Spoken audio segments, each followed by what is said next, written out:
What's up, Ozarks? It's Chris Pinson, your weekend sports anchor here at Ozarks First. We got to talk about what mess the NCAA is about to create for itself.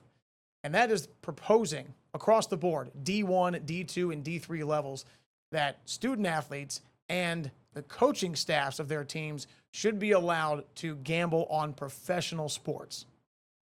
Sure, on the surface, that might not sound that bad, right? Because they're not being allowed to gamble on their own sports, because that would create all kinds of cheating, right? So now you want to open up the portal, the door, the Pandora's box that could be betting on professional sports. Last time I checked, the NCAA at all levels doesn't have an equal spread of NIL money, does it? Coaching staffs aren't paid the same. Players don't earn the same for their name, image, likeness across D1, D2, and D3. If I said, name 5 schools at Division I football or basketball, you're going to pick probably Blue Bloods, right? If I said NCAA basketball for men, who are you going to pick? Kentucky, Duke, Kansas, Syracuse, Florida.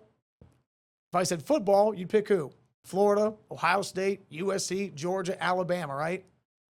But once you get outside the top 25, 30, 35 programs in the country that have those giant Power 4 donors, that have that giant $1 million+ roster ability, there's not a lot of programs as you keep going down the list that have the chance or the opportunity to have all this gaudy resources, the payments, the earning potential.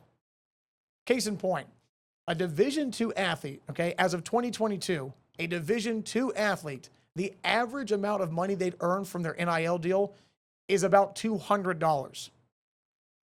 As of this past year, the average NIL deal for a Division I athlete is roughly $20,000 or more. Again, everything varies. That's why it's called an average. But historically, we know that college athletes and coaching staffs don't make a lot of money. Even nowadays, in the world of NIL, there's still a lot of players and a lot of coaching staffs that don't get paid a lot. Remember when you were younger and your parents wouldn't let you do something that your friends got to go do, and you hated them for it? You thought, oh, they're so mean, they're so strict. Sometimes they turned out to be right. This is the same thing. The NCAA has to be the adult in the room. You have to tell these student athletes and their coaching staffs, I don't care if you think it's unfair that you can't gamble. You don't have a lot of money. You ever wonder why when you watch commercials or hear commercials for casinos, or of course these great sports gambling apps, and they've got celebrities and they've got all these famous people, they always talk about winning.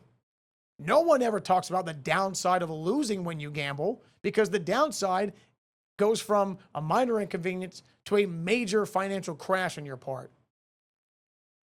You're opening the door to let these kids and these coaches fall into a major cataclysmic financial situation. It sounds so easy to win. It sounds so easy that your teammate, who you think doesn't know squat about the NBA, just won $1,000 on an 18 parlay, or that all his individual player bets hit at once. If you're the starting quarterback for Georgia or Alabama and you lost $100,000, maybe it doesn't hurt you that much because you're getting paid a couple million to sling the rock. But if you're on, the swimming team, or if you're on the volleyball team, the soccer team, the tennis team, the golf team, no offense, you're not raking in football money. That's not how this works. So yeah, you can quickly financially cripple yourself on top of possibly having mounting student debt like my generation is saddled with in the trillions. So NCAA, be the adult you're supposed to be. Take this off the board. Do not let this happen because you're afraid of a short-term lawsuit.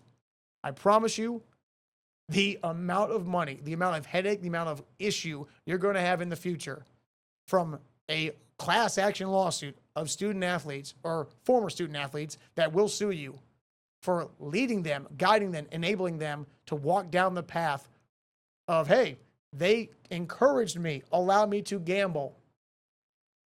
I guarantee you, a great lawyer can spin that and you're screwed.